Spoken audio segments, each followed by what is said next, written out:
Poytaxtimizning Olmazor tumanida Damas haydovchisi yo'lni kesib o'tayotgan o'quvchilardan birini urib yubordi.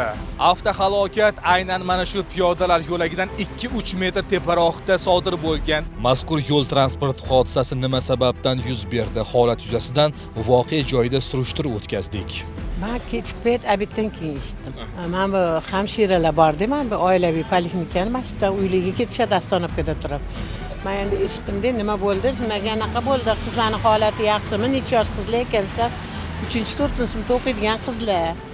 Urib qochib ketibdi. Bittasini anaqasi yaxshi uchun holati uyga javob bervardi.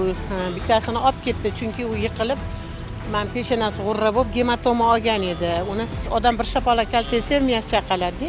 Shunga jo'natib uzatdi, shu bor gap. Men kechqurun keyin mamta bola YouTubedan ko'rsatdi, shunaqa qochib ketganini, ikki bolani ikki yoqqa urib yuborganini. Atrofda maktab bormi? Men bu yerda 315-maktab bor. Ular men bu yerdan kelgan bo'lgandi. Ijtimoiy tarmoqlarda tarqalgan mazkur video ko'plab fuqarolarning g'azabini keltirdi. Nima uchun Damas haydovchisi o'quvchilardan birini urib ketgan bo'lsa-da, ularga yordam berish o'rniga voqea joyidan qochib ketdi. Yana bitta narsani aytaylik sizlarga. Bu Olmazor tumanini ayniqsa mashq joyi eng bir trassa nima dey, mashina ko'p o'tadi. Kecha ham svet bo'lmasdan mana mashina ham aybi bordi. Bitta ham svetofor ishlagan yo'q.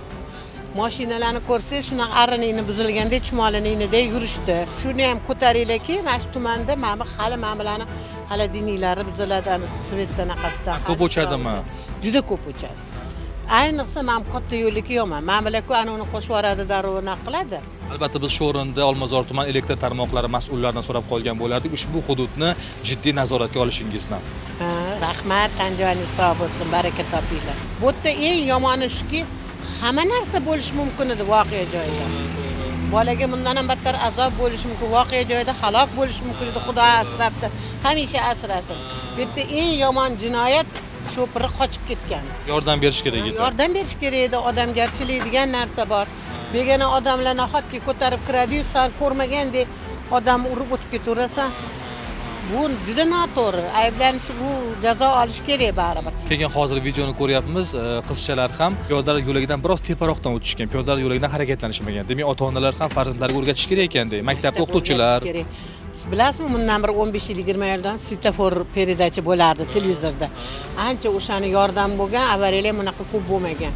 Chunki baribir yosh bola o'quvchi tez quloqiga oladi, shunaqa narsa tashkillashsa. Bolalarni Alloh ham asrabdi. Endi qizga ham shifo bersin. Boshidagi ishqi banaqasi juda ham og'ir bo'lmasin, qiz bola bir joyga boradigan travma olmasin. Yaxshi bo'lib ketsin ko'rmagandek. Poytaxtning Olmazor tumanida soat taxminan 11:30larda Kelesi yo'li ko'chasidagi oilaviy poliklinikaga qarshi mana shu holat sodir bo'lgan. 4-sinf maktab o'quvchilari yo'ldan yugurishmoqda, hech narsaga qarashmayapti va Damas avtomashinasi haydovchisi yaxshi ham holat og'ir oqibatli o'lim bilan yakunlanmadi. Vaziyat to'liq nazoratda, vaziyat bo'yicha surishtiruv ishlari olib borilmoqda. Ustozlarga iltimos qilamiz, maktab o'quvchilarini darsdan kuzatayotgan vaqtda eslatib qo'yinglar yo'ldan o'tish qoidasini, svetoforga qarashi, yugurmaslikni, doimiy ravishda zebrasidan o'tishi. Damas haydovchilarni iltimos qilamiz, shoshmanglar, atrof ko'ringlar yo'ldan qanaqa vaziyat borligini va ota-onalarga iltimos qilamiz, kimni farzandlari maktabga boradigan bo'lsa, hurmatli yurtdoshlar, yo'ldagi xato hech kimni kechirmaydi.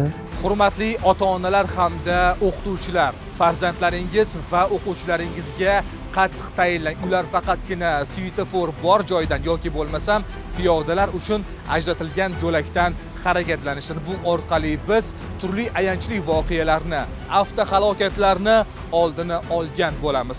Haydovchilar, siz esa yo'l transport hodisasiga uchradingizmi yoki kimnidir urib yubordingizmi? Hech qachon voqea joyidan qochib ketmang. Bu sizni jazoingizni yanada og'irlashtiradi.